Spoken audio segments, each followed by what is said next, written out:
From the Daily Trust News Center, this is the News Hour.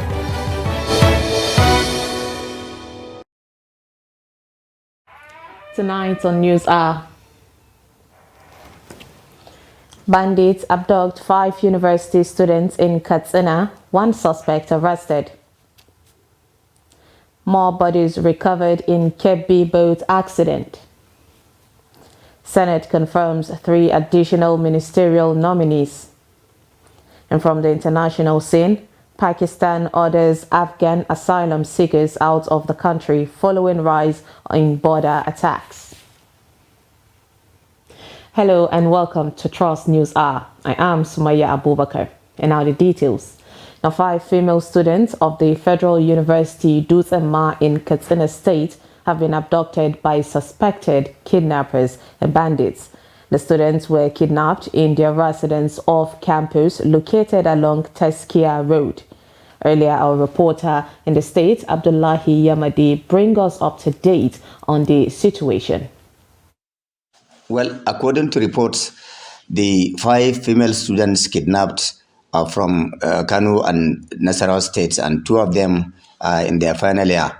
One of the students of the university told me that it is not certain whether the other 3 students are not in their final year. However, as at the time of filing this report, there was no information concerning the situation of the abductees, as their captors did not make any call to ask for ransom or make any demands.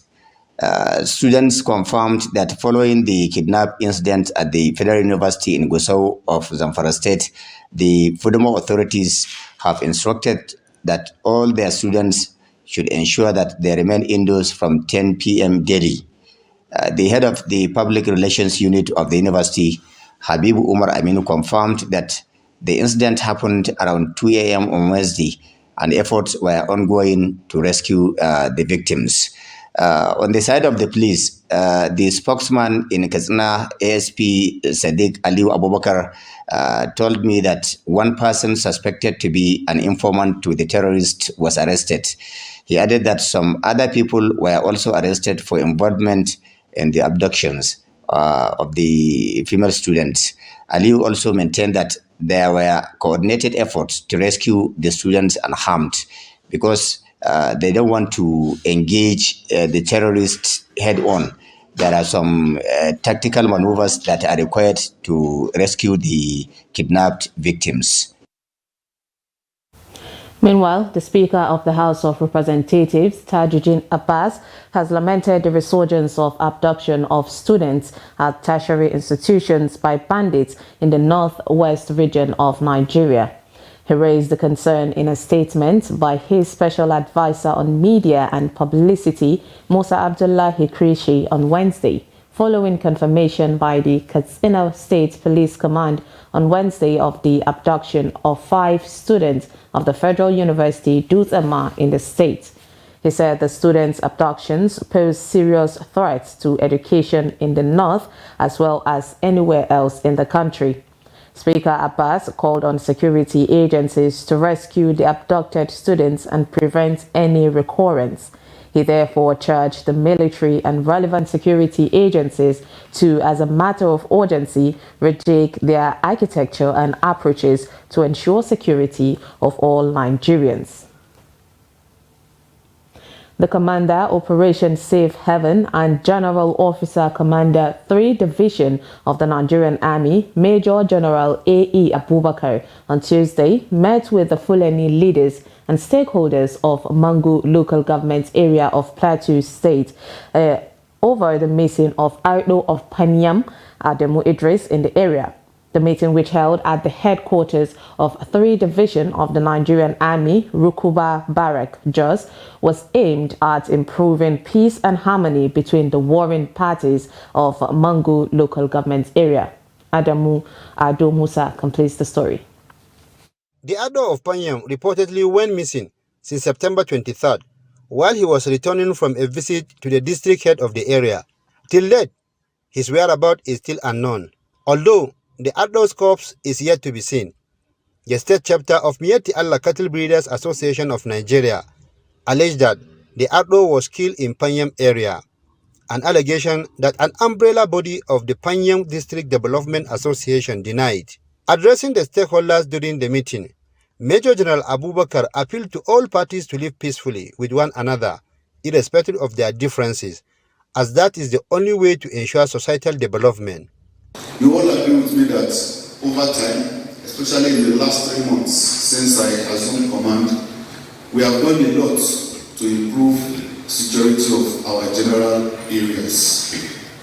And this is only possible with your support, with your cooperation, and with the information that you give to us. A lot of you here are not new to me. We talk on the phone, you give me ideas, you report incidences when they occur, and I make sure that promptly we are able to respond, and I also give you feedback on what has been done. Other stakeholders at the event also spoke on the need to ensure that peace reigns in the area. So I'm very sure in some months to come, all of us, not only Manuna, the whole state will start to feel the effect of what we're doing. So this cycle of violence, sincerely, it's high time we should bring it to an end. If we must do something or having a peace back, if there is no truth, this thing will continue. My advice is, it's not enough that is discussed here. You have not had anything, but just the peripheral, I believe. With your instructions, sir, let them go and write you as a common position paper to tell you what is the problem. And the most thing I'm interested in is how to resolve the problem. General Abubakar, however, reiterated that for peace to be achieved, there must be sincerity of purpose among all stakeholders, maintaining that criminality should be jointly condemned if a peaceful society was to be attained. Ado Musa, Trust TV News, Jos. Taraba State Governor Agbu Kefas on Wednesday appealed to the Nigerian Army to deploy troops to the state with a view of securing different ungoverned spaces that have been taken over by criminals, particularly bandits. Kefas, who made the plea at the Army headquarters Abuja during a visit, explained that requesting the support of the Nigerian Army was needed to secure the swath of ungoverned spaces in the state to combat the security threat the criminals posed. The governor promised the Chief of Army Staff, Lieutenant General Taurid Lagbaja, that the state government under his watch was ready to bear the cost of having a battalion in his state, adding that the present challenge in his domain was very high. In his reaction, the Chief of Army Staff, Lieutenant General Lagbaja, promised to deploy more combat enablers to the state, noting that battalion already existed in the northeast in Borno, while promising that there would be prompt commencement of a unit in the state. 3 more bodies from the boat accident on Monday morning between Agwara local government area of Niger State and Yawuri, Kebbi State have been recovered by local divers. The Acting Director General, Niger State Emergency Management Agency, Garba Salihu, disclosed this to Daily Trust on Wednesday, saying the recovery of 3 bodies bring the death total to 7. He said search operations is still on to recover the bodies of remaining victims from water. Earlier, Daily Trust reporter in Niger State, Abubakar Akoti, sent in an update.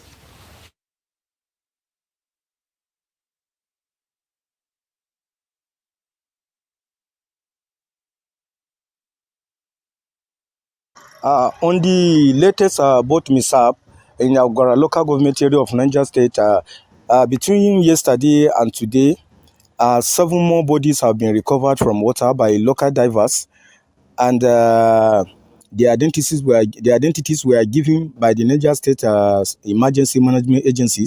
While the Director General Niger State Emergency Management Agency, Garba Salihu, said rescue operation was ongoing to recover the remaining bodies. He was not, however, optimistic if those the remaining victims will be alive, because as of this morning, they have spent almost 3 days in water. So I was not sure if they will be rescued alive. However, between September 2nd and October 2nd, and 53 lives have been lost in Niger State in different both mishap in 4 local government areas of Niger State. Monkwa Monkwa local government topped with 30 victims, mostly women and children, followed by Borogu, where 2 incidents led to death of 10 farmers. Agwara local government also came third, while also in Shiro local government 2 incidences happened within the month. That was Abubakar Akote giving an update on the boat mishap that happened in Agwara and Yauri local government areas of Niger and Bauchi or Kebbi State, I beg your pardon. Now, away from that, the House of Representatives on Wednesday called on the Inspector General of Police, the IGP, to launch an immediate and thorough investigation into the alleged police brutality and extrajudicial activities and killings of a pregnant woman and a tricyclist in the Oshodi Isolo 2 area of Lagos State. The House also urged the IGP to ensure that those responsible face the full wrath of the law. It urged the relevant security agencies to provide adequate security measures and personnel to safeguard people in Oshodi Isolo constituency. The resolutions followed the adoption of a motion of urgent public importance by Representative Jesse Okejo. Moving the motion, the lawmaker informed the House of the recent incident involving police and LASMA officials, during which school children, a pregnant woman, and a tricycle driver lost their lives. He informed the House that the officials were chasing and dragging a steering wheel with a moving car, which lost control in the process, leading to the death of the woman and tricyclist, while 2 children were injured in the process. He said the recent spate of violence and attacks by the police and LASMA officers have created a state of insecurity in Oshodi Isolo that threatens not only their lives but also their livelihoods.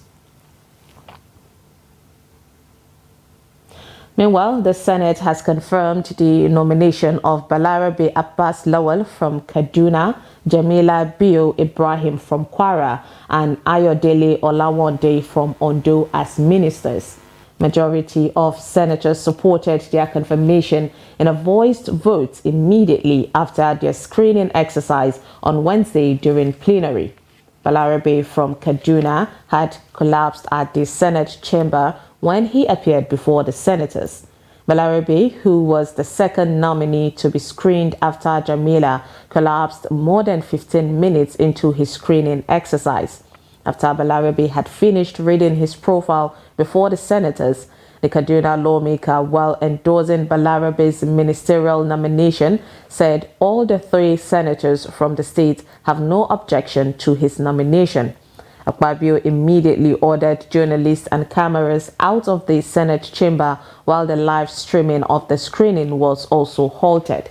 A lawmaker who did not want to be named later said Balarabe had been stabilized.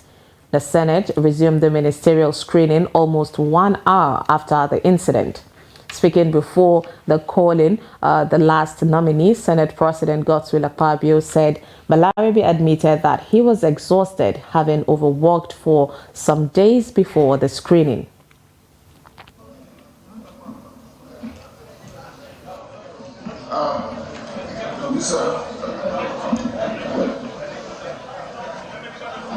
Can you say water, give me water. Water and sugar. Water and sugar. Get sugar, and water. Is it, where is Dr. Wale? Can the camera see it immediately?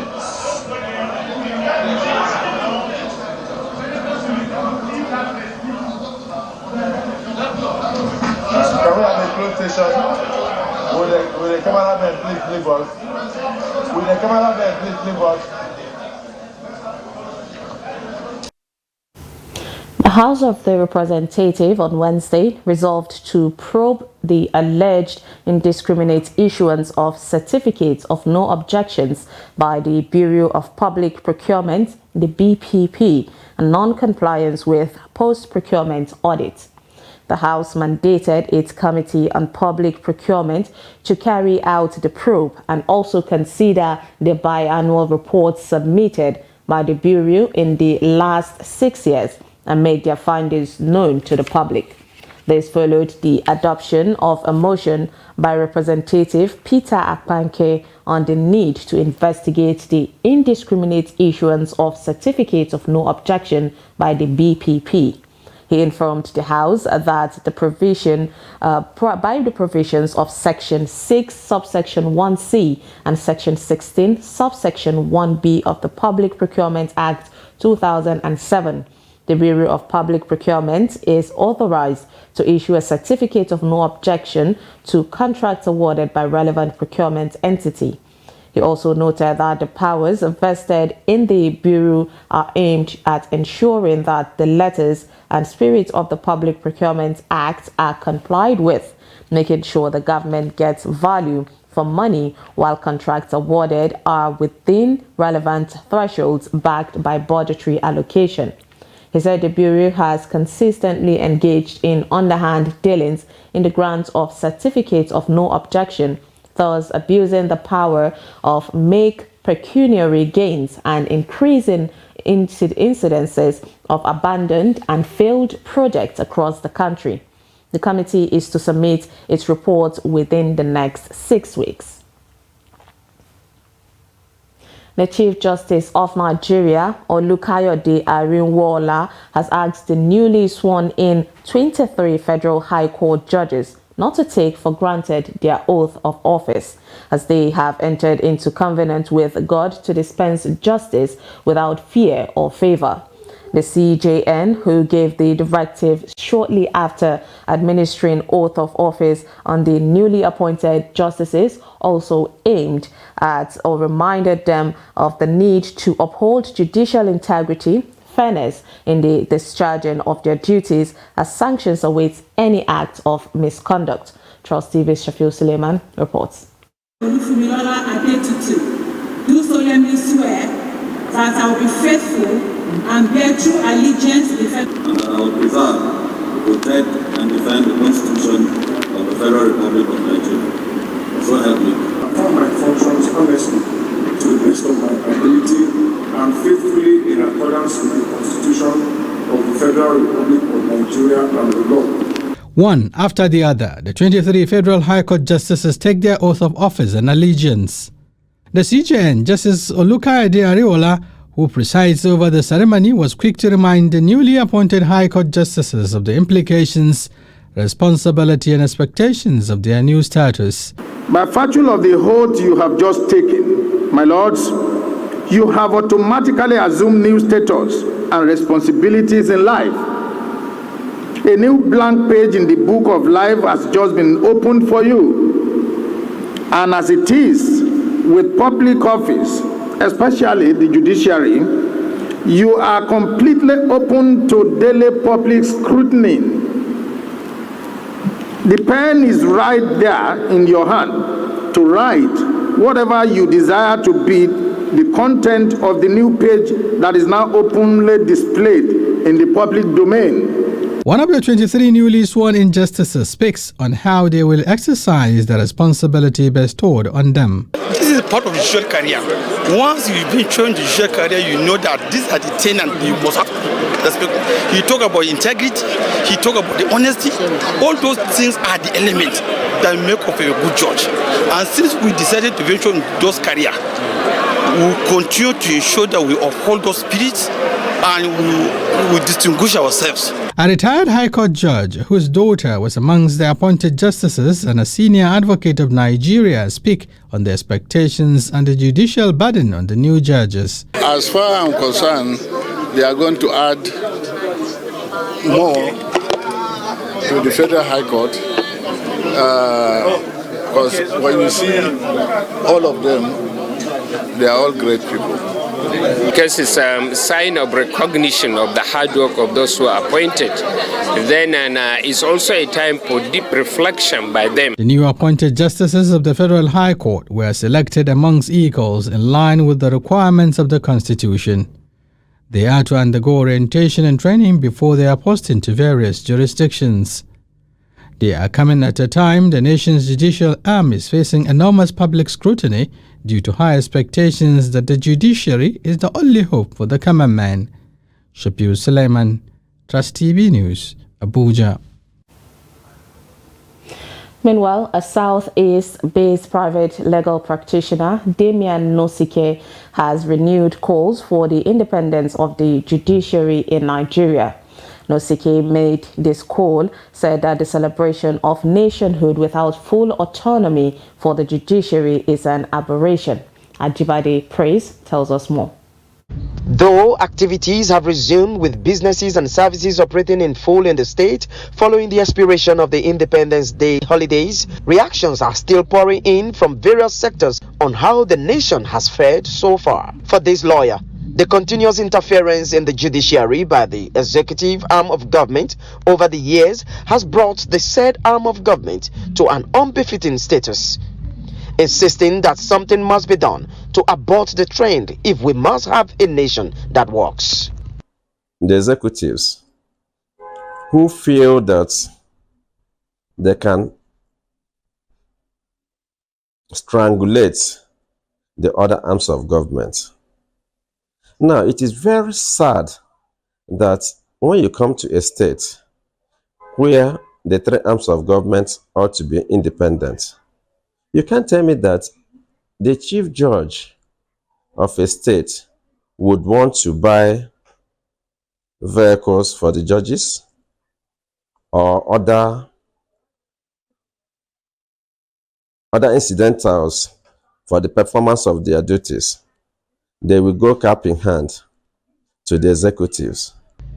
Nosike, who was the former chairman of the Nigeria Bar Association (NBA) Owerri branch, said justice sometimes seems not to have been done in most cases today in the country because of the quality of judges, and made reference to some of the judges of old who stood out in their duty. If the judiciary is financially autonomous, the chief judge or judges may not even see the governor from month to month. You understand? So, and nobody can tell you that, well, look at this judge, this matter. If you don't, we have interest in this, we have interest in that. Nobody will tell you that. It is only when you come to them that they will have that opportunity. But if you are really independent, you don't have anything to do with them other than to do the job as it ought to be. We will have independent judiciary, we'll have independent legislative house, and that of the executive. He maintained that with the current state of the nation and the need to change the judicial narrative for the betterment of the citizenry, the independence of the judiciary and its financial autonomy must be guaranteed. Ajibade Praise, Trust TV News, Owerri. The Nasarawa State wing of the All Progressive Congress, the APC, says it supports the decision of the state governor Abdullahi Sule to appeal the tribunal judgment that upturned his second-term victory in the 2023 election. Chairman of the party, Aliyu Bello, stated this during a press briefing in Lafia. Trust TV's Abubakar Abdullahi sent in this report as presented from our studio. Although the elections of 2023 have come and gone, disputes relating to the outcome of the polls still linger. In Nasarawa State, these disputes made it to the governorship and National Assembly petitions tribunals, which adjudicated and passed judgment on the petitions, while the National and State Assembly Election Petition Tribunal ordered a rerun in two state constituencies of Kefi East and Doma South. The Governorship Election Petition Tribunal, in a 2-1 judgment, invalidated the election of Governor Abdullahi Sule of APC and declared David Umbagadu of PDP as the authentic winner of the election. Already, Governor Abdullahi Sule has vowed to appeal the tribunal judgment, and his party, the All Progressives Congress, which rejected the tribunal decision, assured him of support in the litigation process. The State Executive Committee of All Progressives Congress, Nasarawa State expressed his support to His Excellency, our dynamic, amiable Governor Engineer A.A. Sule on his decision to appeal the verdict of the gubernatorial election tribunal, which overturned the popular mandate given to him for the second time by the people of Nasarawa State. The party, which welcomed the dissenting judgment that affirmed the victory of Governor Sule and dismissed the petition, said the tribunal made a monumental error in declaring the PDP candidate as winner of the election. Our great party therefore unequivocally and categorically reject the split judgment of the tribunal of 2-1, annulling the re-election of His Excellency Governor A.A. Sule for the second term as the executive governor of Nasarawa State. The party called on the residents of the state, particularly its members, to remain calm, describing the tribunal verdict as a temporary setback that might possibly be ratified at the Superior Court. But reacting in a statement, State Chairman of People's Democratic Party (PDP) Francis Orugu said the tribunal judgment is the true reflection of what transpired in the state in the election of March 18, 2023. He explained that any attempt by APC to appeal the tribunal judgment would amount to desperation and waste of time. A broad-based implementation of the renewed hope agenda of the federal government must not only include strategic development of the agricultural sector, but must also recognize the role of women and create an atmosphere to empower them. First Lady of Nigeria, Oluremi Tinubu, according to a statement by her SA media, Busola Kukoyi, offered this counsel while granting audience to the Minister of the Federal Capital Territory, Nyesom Wike, who was at the State House Abuja to discuss areas of collaboration. The minister, who was accompanied on the visit by the Minister of State for the FCT, Maria Mahmood, says the collaboration becomes necessary in view of the fact that there is no Directorate for Women Affairs in the FCT. As part of the plan to establish a Directorate for Women Affairs in the FCT, the minister says he will seek approval from the President. While waiting for the approval, the minister appealed to the First Lady to take him and his ministry as part of her team. Applauding the minister for placing premium on women inclusion, the First Lady says moves by the FCT to develop agriculture, one of the priority areas of the Renewed Hope initiative, is a cheering one with a lot of prospects to be exploited. You're watching News Hour on Trust TV. Coming up, we'll take a look at how Kaduna teenage girl is pursuing her sporting dreams through skating. This and more after the break. Stay with us.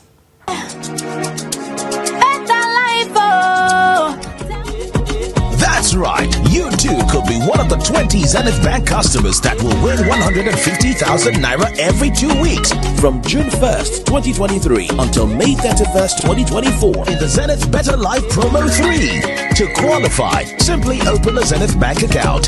For more information, visit www.zenithbank.com/betterlife. Live the better life with Zenith Bank.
Welcome back. If you're just joining us, this is News Hour on Trust TV. Here's a recap of our top stories. Report to bandits abduct 5 university students in Katsina, 1 suspect arrested. And more bodies recovered in Kebbi boat mishap. Moving on to more stories. As diphtheria spreads further across the country, the federal government has urged the affected 19 states to reintroduce the use of face masks. The executive director of the National Primary Health Development Agency, the NPHCDA, Dr. Faisal Shoaib, gave the advice while describing diphtheria as an airborne disease and can be reduced by adopting non-pharmaceutical interventions such as the use of face masks, hand washing, and physical distancing from affected persons. Shoaib said Kano, Yobe, Katsina, Borno, Kaduna, and Bauchi are bearing the brunt of the outbreak, accounting for a staggering 97% of all reported cases, while Kano alone carries the weight of over 84% of the cases, making it the epicenter of the outbreak, which occurs more in children aged 1 to 14 years. Meanwhile, the Nigeria Center for Disease Control, the NCDC, said as of October 3, 2023, there had been 13,204 reported suspected cases, out of which 8,406 were confirmed cases from 114 local government areas in 19 states, including the FCT. Osun State government has been charged to expedite action towards granting a 6-month maternity leave to nursing mothers who are civil servants to enable them practice exclusive breastfeeding. Expert says that this would assist in tackling the worsening malnutrition situation in Nigeria and raise well-nourished, healthy and intelligent children. Hamid Oyegbade files the report.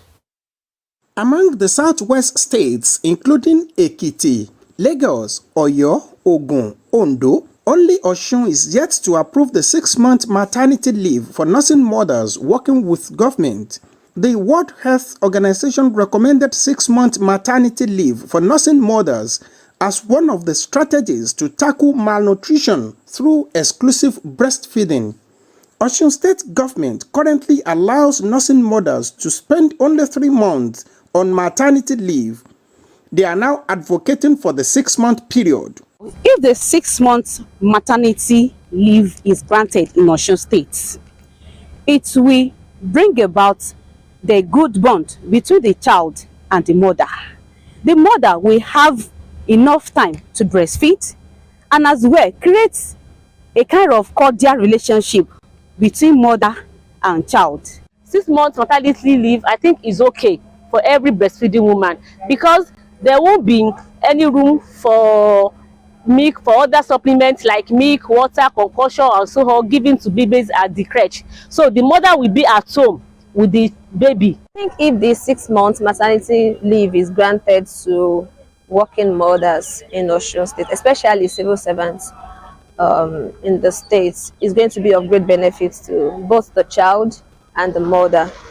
The mother would have enough time, to take care of the baby. The wife of the governor, Titilola Adeleke, is championing the advocacy for the 6-month maternity leave for nursing mothers in the state. Actually, we want the mothers, the breastfeeding mothers, to breastfeed their children for 6 months without any other, even water, no agbo, no any other, just straight on, so that it will enable the children grow healthy. The permanent secretary, Osun State Ministry of Health, Isiaka Adekunle, said the state governor, Ademola Adeleke, will give assent once the State House of Assembly passes the bill into law. The bill is ready. What remains now is for Mr. Governor, to transfer the bill to the State House of Assembly, and then the process of the State House of all the readings and the public hearing before finally the governor will now assent to it, and it will become law. Stakeholders are appealing to the state government to expedite actions on the process and ensure that the bill is passed into law and assented to without delay. Amid Oyegbade, Trust TV News, Osogbo. The police in Adamawa State have arrested a 36-year-old Jafar Adamu for allegedly raping his neighbor's wife in the Hong local government area. This is contained in a statement signed by the spokesperson of the command, SP Suleiman Yahaya Nguroje in Yola on Wednesday. Yahaya Nguroje said the suspect was arrested on September 15th. He said the suspect, who wore a face mask, raped the 23-year-old wife of his neighbor in Angwanta says Kala'a in Hong. Added that the rapist was unfortunate as his face mask fell off during the act and he was recognized by the victim. He said the police are currently investigating the matter, adding that the accused would be prosecuted. The Christian Association of Nigeria, the CAN, in Ondo State has asked security agents to go after abductors of the Christian worshippers kidnapped last week Friday in the state. 8 out of the 25 Christian worshippers who were members of the Christ Apostolic Church, the CAC, Okeigan in Akure, were later rescued by the police. Speaking on Wednesday, the Ondo State CAN chairman Anselm Ologunwa condemned the abduction of the Christian worshippers, describing it as an act of wickedness. Ologunwa, who spoke after paying a sympathy visit to the regional superintendent of CAN, Benjamin Akamu, in Akure, prayed that the perpetrators will soon receive the wrath of God if they failed to release the worshippers from captivity. Meanwhile, a group coalition of Nigeria Youth on Security and Safety Affairs, the CONISA Ondo State chapter, has condemned the abduction of the Christian worshippers by suspected gunmen.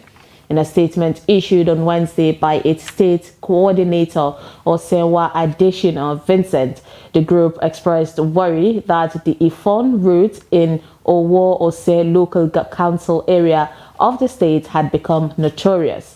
The group, however, called on the security agents to immediately rescue the remaining kidnapped victims in the abductors' den and ensure maximum security on the road.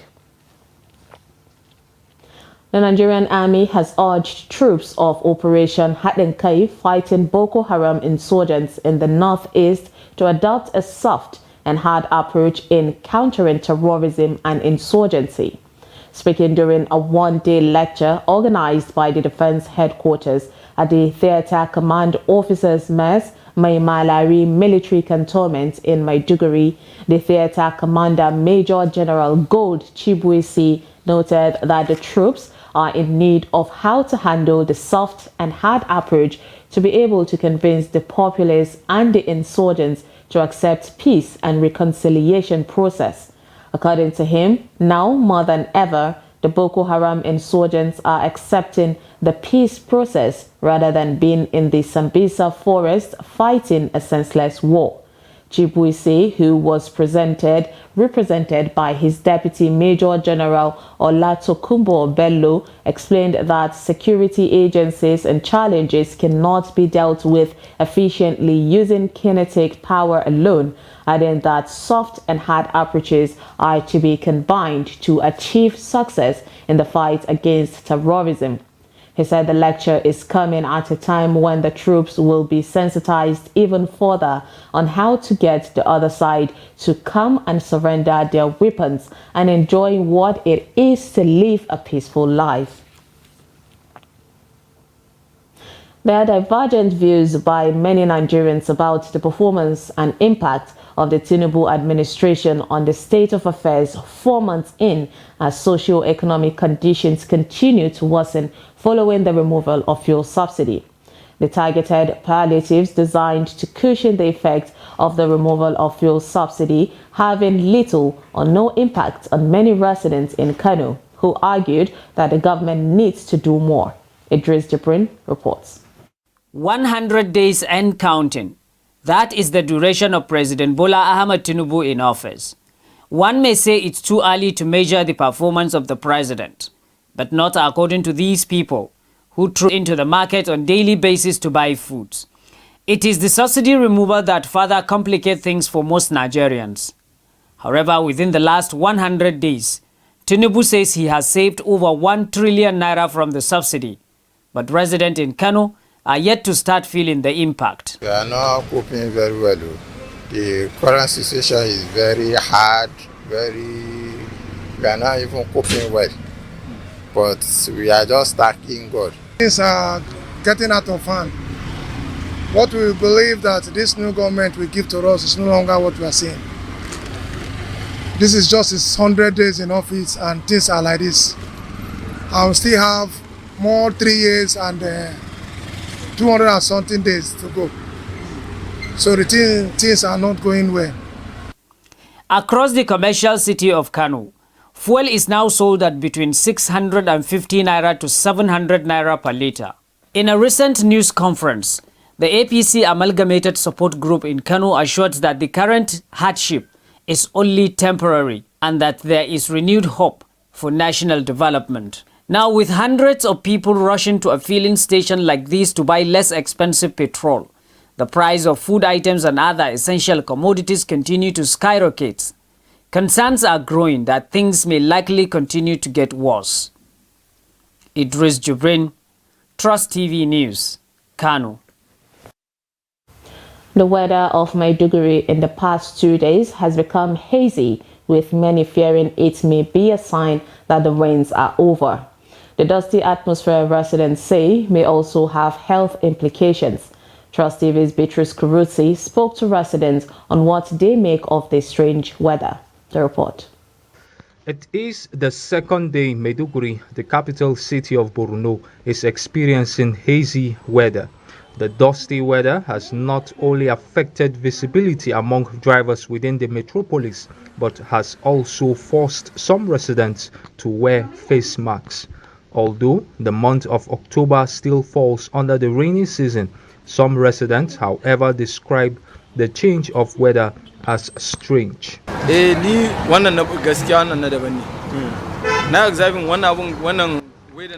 Yearly, this kind of weather is usually experienced during December or January period. But honestly, this one is different because it is coming now. We are worried because sometimes it even comes with cold, malaria, and typhoid and can cause catarrh too.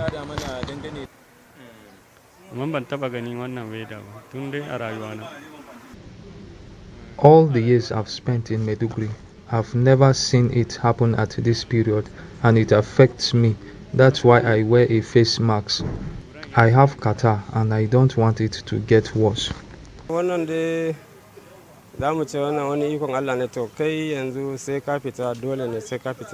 It was raining, then suddenly the hazy weather appeared.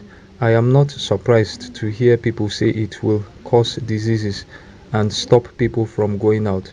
But people must go out because to search for their daily bread. No, in Maiduguri, even if it's raining here, you still see there is sun here in Maiduguri, so it's not something I'm surprised of.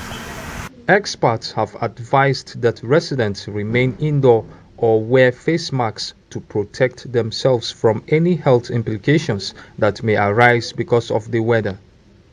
Conditions like asthma, bronchitis and other respiratory problems, you not find it easy, you will not be friendly with them. If you have respiratory problem and you take cold drinks, it irritates more and it worsens the respiratory system. So we advise them to take warm water. Okay? Let them take warm water and also let the environment they are staying be a bit warm. If it is possible, if they can avoid using things like air conditioners, it could also be good. And fan, if they are going to use ceiling fan, let them reduce the speed. It remains to be seen if the weather will continue to be hazy in the coming days or the rain will wash it off. Beatrice Kuruti, Trust TV News, Maiduguri. A 19-year-old Kaduna-based female skating enthusiast, Asia Sani, is working toward achieving her dream in the sporting world. Sani, who is among the few female skaters in Kaduna, says she defied all odds to venture into skating in order to achieve her dream. Trust TV's Bello Musa met Asia Sani displaying her skills while training at Ahmadu Bello Stadium in Kaduna. The report. Women are beginning to venture into several sporting activities in the north. However, only a few, like Asia Sani, opted for skating. People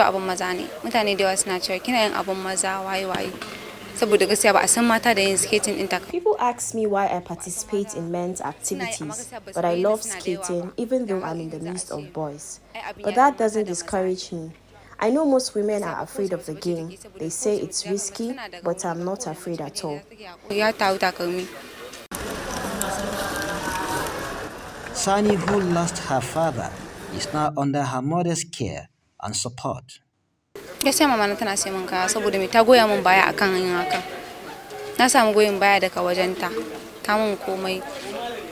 I am enjoying my mother's support. She buys skating kits for me and I buy too. Sani's ambition is to rise to the top in the world of skating. I follow the instructions of my coach because I want to become a professional skater in the future.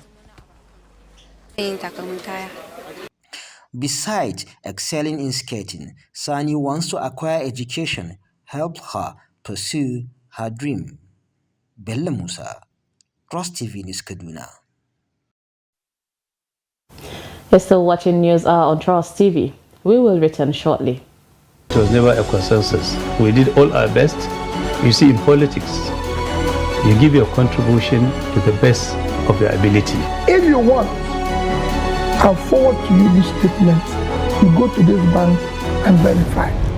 But there are people who say not spending money is not a virtue in itself. Let me finish. Because there's so much to be done. Let me finish. Now, you don't allow me to explain myself. The recent development shows abductions are now a factor of informants embedded in community. It's not about the people of Katsina to say that, no, during my administration I was able to stop insecurity. No. It's about collective responsibility for all of us. And what we should ask ourselves is not what has been seen, is the life better? Are there more people who are unemployed who are not become employed? Is the level of corruption has gone down? Is there inclusion?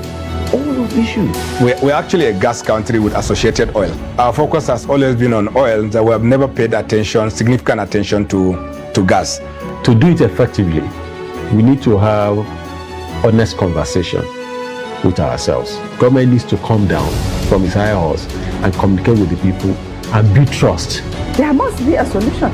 We cannot continue this way. They must come back to the table and agree. So whose child will do deny education? All these children that sit for them, they want to go to higher institutions. But just a short while ago you were saying that why bring 10 children when you cannot cater for them? So why bring more universities when you cannot cater for the existing?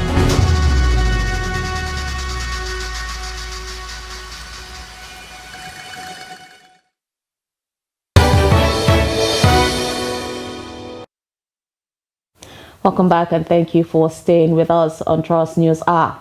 Now, according to the Economic Development in Africa Report 2020 by the UN Conference of Trade and Development, the UNCTAD, Africa loses about $88.6 billion, representing 3.7% of its gross domestic product annually to illicit financial flows.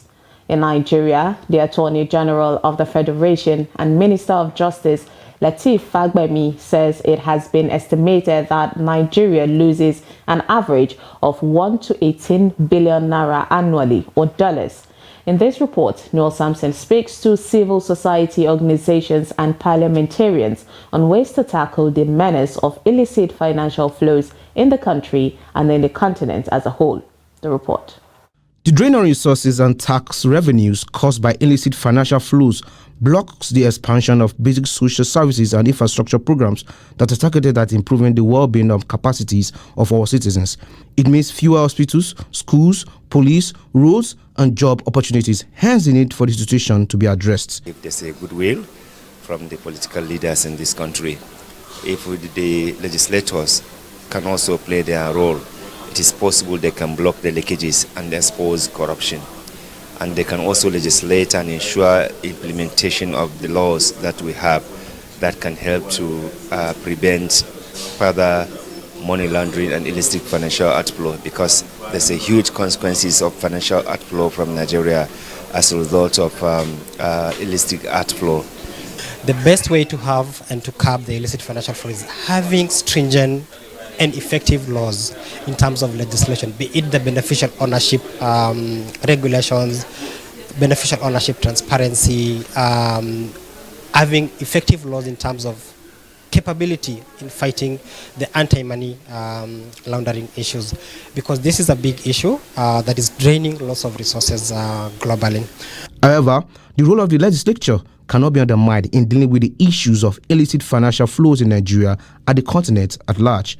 We have three major areas or points that will fight corruption in Nigeria. One is oversight function, which is one of the major functions of legislature, to oversee, to monitor the activities of the executive arm of government, whereby we'll be able to identify corruption and fight it. Also, legislation also is very important, whereby we'll come up with laws, different laws that will, kind of bring corruption to a halt. And then legislation is also part of the function of legislature, which we believe if we can use these three major functions, definitely will fight corruption in Nigeria. Illegal flows can encourage further criminal activity, undermine the rule of law, erode trust in public institutions, and threaten a country's political stability if not checked. Noel Samson, Trust TV News, Abuja.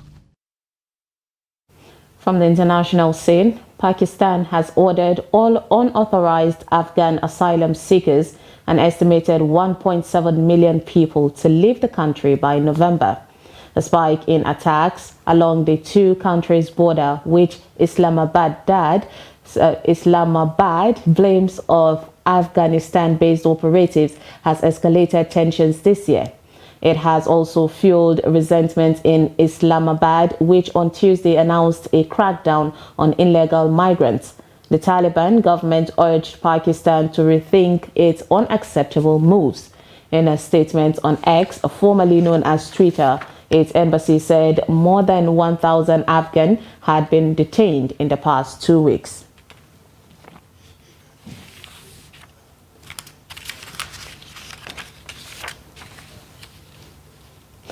In sports, the 2030 World Cup will be held across 6 countries in 3 continents, FIFA has confirmed.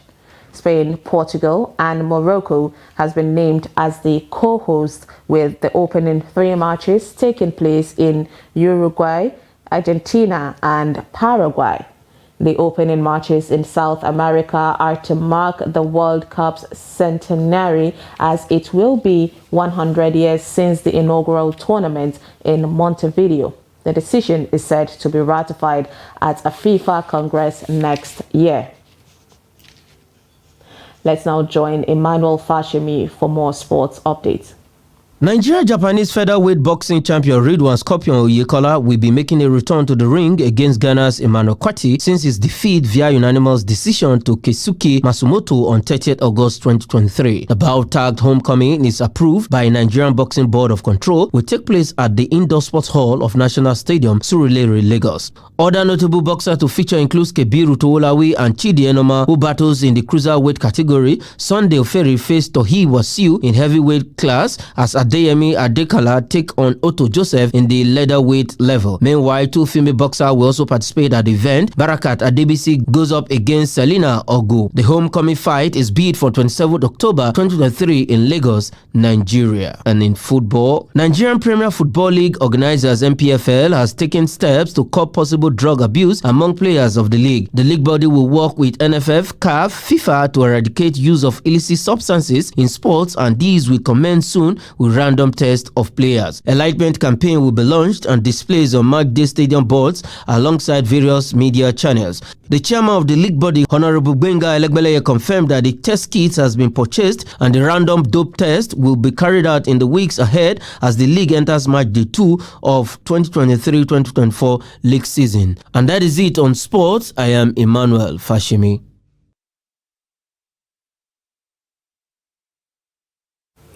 And with that, we've come to the end of Trust TV News Hour. Do not forget to follow us across all our social media platforms. You can join our YouTube live stream for more news programs and documentaries. I am Sumaya Abubakar. Thanks for watching.